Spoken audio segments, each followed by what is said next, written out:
আরে সবাই জলদি করো, তোমরা কি সবাই বরযাত্রী চলে যাওয়ার পরে রওনা হবে?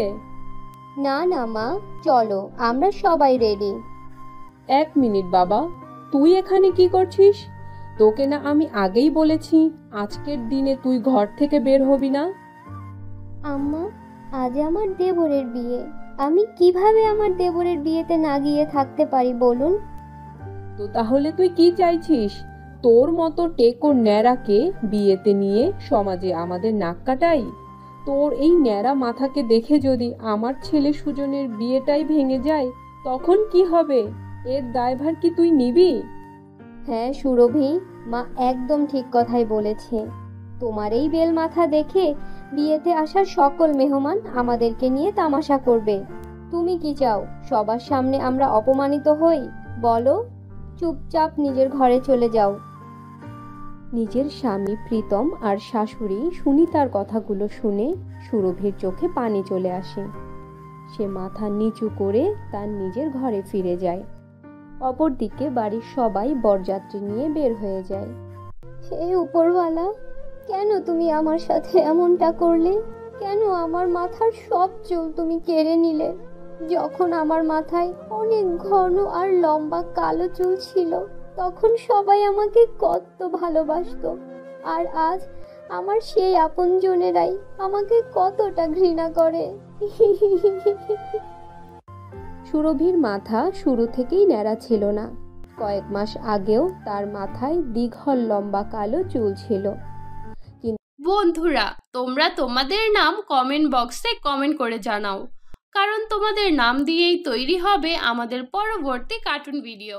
কিন্তু কিছুদিন আগে বেশ অসুস্থতার কারণে সুরভির শরীরে ভিটামিন সি এর অভাব দেখা দেয়। সেই সাথে তার হরমোনেরও ইমব্যালেন্স হতে থাকে। আর তাই ধীরে ধীরে সুরভির মাথার সব চুল ঝরে পড়তে থাকে। আর একটা সময় পরে সুরভির মাথায় আর কোনো চুলই থাকে না। মাথায় কোনো চুল না থাকার কারণে সুরভির স্বামী প্রীতম আর তার শাশুড়ি সুনিতা ধীরে ধীরে তাকে অপছন্দ করা শুরু করে। তোমার পছন্দের দাম দিতে হবে সুনিতা। তুমি তো দেখছি চাঁদের টুকরোর মতো ছেলের বউ নিয়ে এসেছো।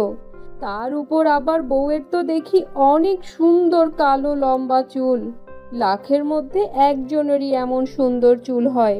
তবে সাবধানে থেকো সবাই। আর এই চুল চুল নিয়ে যেন দুই ছেলের বউয়ের মধ্যে মহাভারত না শুরু হয়ে যায়। আরে আরে, এখন তো চুপ করো। এই শুভ দিনে ওই অলক্ষীর নাম নেওয়ার তোমার কি খুব প্রয়োজন ছিল শুনি? ঘর ভর্তি মেহমান আর ছেলে আর নতুন বউয়ের সামনে শাশুড়ির মুখে তার বড় জায়ের নামে এত কঠিন কঠিন কথা শুনে নতুন বউ স্নেহার ভীষণ অদ্ভুত লাগে। আচ্ছা শুনেন, পুরো বাড়িতে বড় ভাবিকে কোথাও দেখলাম না। আবার গৃহপ্রবেশের সময়ও বড় ভাবিকে চোখে পড়ল না। তার উপর আম্মাও ভাবিকে নিয়ে অনেক উল্টোপাল্টা কথা বলছিল। তাদের দুজনের মধ্যে কি কোনো সমস্যা হয়েছে? স্নেহা এই প্রশ্ন করায় সুজন স্নেহার সব প্রশ্নের উত্তর দেয়। সে সুরভির ন্যাড়া হয়ে যাওয়ার সব কথা স্নেহাকে খুলে বলে। যা শুনে স্নেহার তার নিজের জায়ের জন্য খুব খারাপ লাগে। বিয়ের দিন পার হয়ে যায়। আর আজকে স্নেহার রান্নাঘরে প্রথম চুলা জ্বালানোর অনুষ্ঠান ছিল। বাড়ির সবার জন্য সে বিভিন্ন পদের অনেক মজার মজার খাবার রান্না করে আর সব খাবার ডাইনিং টেবিলে সার্ভ করে। পরিবারের সবাই স্নেহার হাতের রান্না করা খাবার অনেক পছন্দ করে।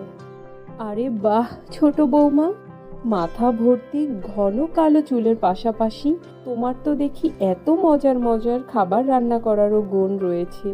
তুমি তো দেখি একদম গুণে ভরপুর। অনেক ধন্যবাদ আম্মা। আচ্ছা আম্মা, সুরভি ভাবি কোথায়? নাস্তা খেতেও এলো না যে। শোনো স্নেহা বৌমা, সকাল সকাল ওই টেকো ন্যাড়াটার নাম নিয়ে আমার মেজাজটাই খারাপ করে দিও না, বলে দিলাম। যখন খাওয়ার সময় হবে তখন ও ঠিকই খেয়ে নিবে। শাশুড়ি সুনিতার মুখে এই কথা শুনে স্নেহার তার জায়ের জন্য ভীষণ কষ্ট হয়। অন্যদিকে সুরভিও সুনিতার সব কথা শুনে ফেলে আর তার নিজের ঘরে বসে বুক পেটে কাঁদতে থাকে। ঠিক তখনই স্নেহা প্লেটে খাবার সাজিয়ে সুরভির ঘরে নিয়ে আসে। এই দেখুন ভাবি, আপনার ছোট যা আপনার জন্য গরম গরম খাবার নিয়ে এসেছে। চলুন, জলদি জলদি খাবার খেয়ে নিন। তুমি চলে যাও এখান থেকে স্নেহা, তা না হলে মা তোমাকে আমার ঘরে দেখলে ভীষণ রাগ করবে। তা তো বুঝলাম। তাহলে কি ছোট যা তার বড় ভাবির সাথে দেখা করতে আসতে পারবে না বুঝি? আপনার সাথে যাই হয়েছে তাতে আপনার দোষটা কোথায়? এমনটা তো যে কারো সাথেই হতে পারত। এই সামান্য বিষয়ের জন্য আপনি কেন নিজেকে কষ্ট দিচ্ছেন ভাবি? আপনি দেখে নিয়েন, একদিন সব কিছু ঠিক হয়ে যাবে ভাবি। স্নেহার কথা শুনে সুরভি নিজেকে কোনোভাবেই আর সামলাতে পারে না, আর সে স্নেহাকে জড়িয়ে ধরে ফুপিয়ে ফুপিয়ে কাঁদতে শুরু করে। আর স্নেহাও তার বড় যাকে অনেক সাহস জোগাতে থাকে। মা, কতদিন হয়ে গেল আমরা সবাই কোথাও একসাথে ঘুরতে যাই না। চলো মা, আজকে আমরা সবাই বাইরে কোথাও একসাথে ঘুরতে যাই। আরে ভাইয়া, এটা তো খুবই ভালো কথা। আমি এখনই গিয়ে ভাবিকে তৈরি হওয়ার জন্য বলছি। তোমার কি মাথাটা খারাপ হয়ে গিয়েছে ছোট বৌমা? আমরা কি এখন ওই ন্যাড়া বেলকে আমাদের সাথে নিয়ে নিজেদের নাক কাটাবো নাকি? আমি তো বলবো বৌমা, তুমিও ওর থেকে দূরে থাকো। আর তা না হলে দেখবে একদিন তোমারও ওই লম্বা ঘন কালো চুলের জায়গায় ন্যাড়া বেল মাথা হয়ে যাবে। আরে আম্মা, আপনি এইসব কি কথা বলছেন?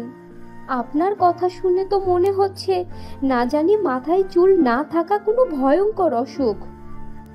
অত শত আমি বুঝি না বাপু, তবে তুমি দেখে নিও, একদিন তোমার ভাবির জন্যই তোমার মাথায় একটা চুলও থাকবে না, এই বলে দিলাম। তুমিও ওই অলক্ষীটার মতো ন্যাড়া হয়ে যাবে। সুরভির হয়ে তার ছোট যা স্নেহা তার শাশুড়ির সাথে লড়াই করছে। ঘরের মধ্যে থেকে সুরভির সব কথা শুনে ফেলে, আর এতে সুরভির মন খুশিতে ভরে যায়। সুরভির সাথে জীবনে প্রথমবার এমনটা হয়েছে যে কেউ তার ন্যাড়া মাথা নিয়ে তামাশা না করে বরং তাকে সাপোর্ট করছে।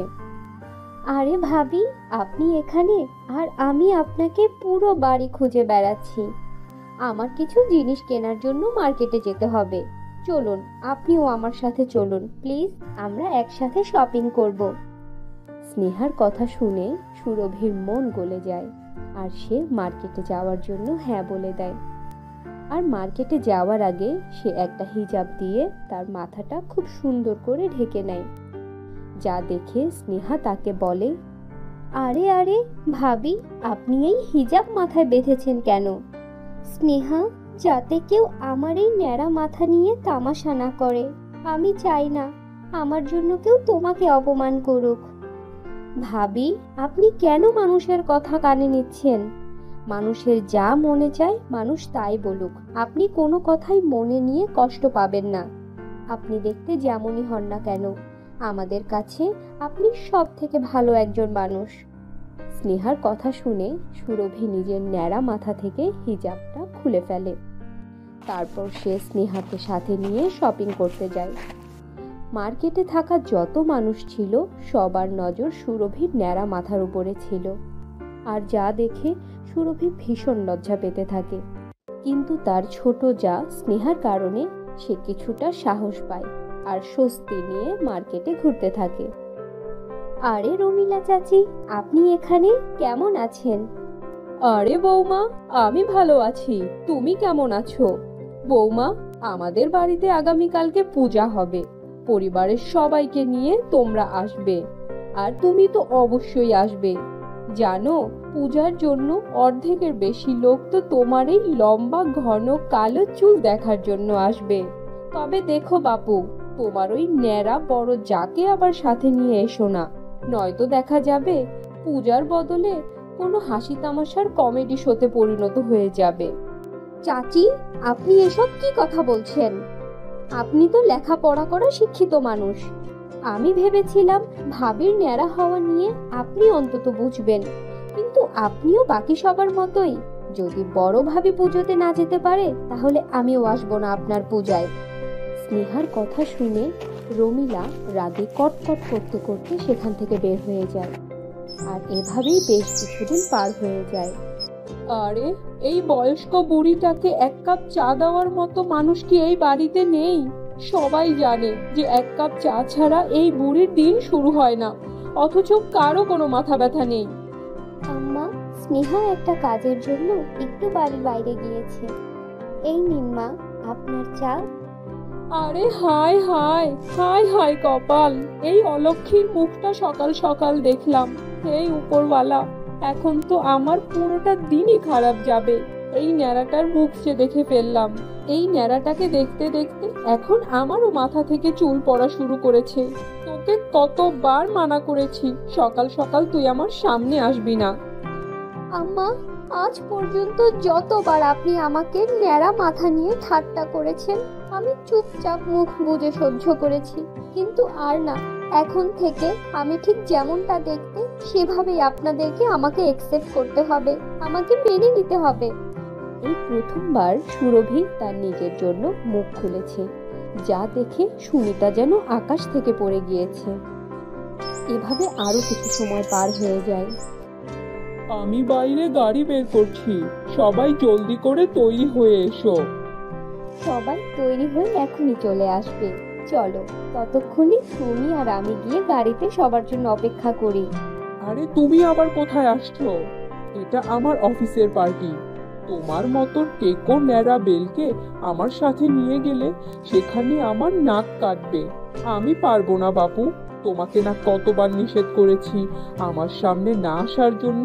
সারাক্ষণ ঘরের মধ্যে থাকতে বলেছি তোমাকে, কিন্তু তুমি তো ঘাড় তেরা, বাইরে যাওয়ার জন্য সারাক্ষণ লাফাতেই থাকো। রাগের চোটে প্রীতম সুরভিকে ন্যাড়া হওয়ার কথা মনে করিয়ে দিয়ে অনেক অপমান করতে থাকে। ঠিক তখনই সেখানে স্নেহা চলে আসে। ব্যাস, চুপ করুন এখন। আর কতবার ভাবিকে এভাবে আপনারা খোঁচা মেরে মেরে অপমান করবেন? যদি এই ন্যাড়া মাথা বড় ভাবির না হয়ে আপনার অথবা শাশুড়ি মায়ের হতো, আর তা নিয়ে আপনাদের সাথে যদি কেউ এমন খারাপ ব্যবহার করতো, তখন আপনাদের কেমন লাগতো ভেবে দেখেছেন বড় ভাইয়া? আপনি তো ভাবিকে ভীষণ ভালোবাসতেন, আর সামান্য একটু কমতির কারণে এখন সেই ভালোবাসা কি ঘৃণায় বদলে গিয়েছে? আর আম্মা, আপনি যদি এমনটা আপনার নিজের মেয়ের সাথে হতো, তখন কি আপনি আপনার নিজের মেয়ের সাথে ঠিক এমন খারাপ ব্যবহার করতে পারতেন? আপনাদের সবার তো লজ্জা হওয়া উচিত। স্নেহা সুরভির হাত ধরে তাকে ঘরে নিয়ে যায়। অপরদিকে স্নেহার কথাগুলো শুনে প্রীতম আর সুনিতা তাদের নিজেদের ভুল বুঝতে পারে, আর তারা সুরভির কাছে ক্ষমা চাওয়ার জন্য তার ঘরে যায়। সুরভি, বড় বৌমা আজকে ছোট বৌমা যে কথাগুলো বলেছে তা আসলেই একদম ঠিক কথা বলেছে। ঠিক হইতো যদি এমনটা আমার সাথে অথবা আমার ছেলে মেয়েদের সাথে হতো, তখন আমাদের কি হতো? আজ আমি তোমার মনের কষ্টগুলো বুঝতে পারছি। হ্যাঁ সুরভি, তোমার সাথে একসাথে জীবন পার করার ওয়াদা করেছিলাম আমি, অথচ সামান্য একটা জিনিসের জন্য আমার ভালোবাসা কখন ঘৃণায় পরিণত হয়ে গিয়েছে আমি নিজেই টের পাইনি। সুরভি, প্লিজ তুমি আমাকে ক্ষমা করে দাও। শাশুড়ি আর স্বামী প্রীতম তাদের নিজেদের ভুল বুঝতে পেরেছে দেখে সুরভি তাদেরকে ক্ষমা করে দেয়। ওইদিকে স্নেহা সুরভিকে একজন ভালো হেয়ার স্পেশালিস্টের কাছে নিয়ে যায়। হেয়ার স্পেশালিস্ট সুরভিকে কিছু মেডিসিন দেয় আর কিছু হেয়ার প্রোডাক্টও সাজেস্ট করে। সুরভি নিয়মিত সে মেডিসিনগুলো খেতে থাকে আর হেয়ার প্রোডাক্টগুলো ব্যবহার করে, যার ফলে ধীরে ধীরে তার মাথায় চুল গজাতে থাকে। আর অল্প সময়ের মধ্যেই তাদের দুই জায়ের মাথায় মাথা ভর্তি ঘন লম্বা কালো চুল হয়ে যায়। তো বন্ধুরা, এই ছিল আমাদের আজকের গল্প। আশা করি গল্পটি তোমাদের কাছে খুব ভালো লেগেছে। ভালো লাগলে আমাদের আজকের গল্পটিতে একটি লাইক দাও, কমেন্ট করো আর তোমার বন্ধুদের সাথে শেয়ার করো। আর যদি আমাদের চ্যানেলে নতুন হয়ে থাকো তাহলে আমাদের চ্যানেলটি সাবস্ক্রাইব করে পাশে থাকা বেল নোটিফিকেশন অন করে দাও। তো দেখা হচ্ছে পরবর্তী ভিডিওতে। ততক্ষণ পর্যন্ত ভালো থাকো, সুস্থ থাকো। আল্লাহ হাফেজ।